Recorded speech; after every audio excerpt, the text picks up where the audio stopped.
Is fasting obligatory upon all Muslims? Or is there a distinct group that Allah refers to when it comes to fasting, in the month of Ramadan particularly? Alhamdulillah, wassalatu wassalam ala rasulillah wa ala alihi wa sahbihi ajmain. There are 5 conditions to be fulfilled to make fasting obligatory on any person. Number 1 is he or she should be a Muslim.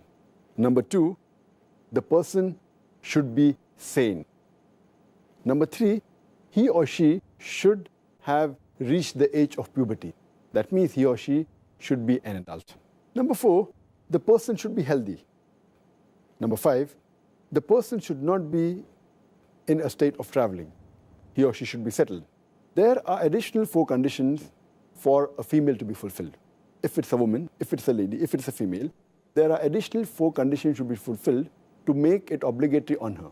Number 1 is that she should not be menstruating.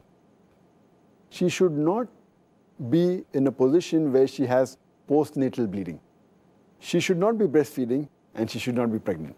So for a woman, if all these 9 conditions are fulfilled, then it becomes obligatory on her.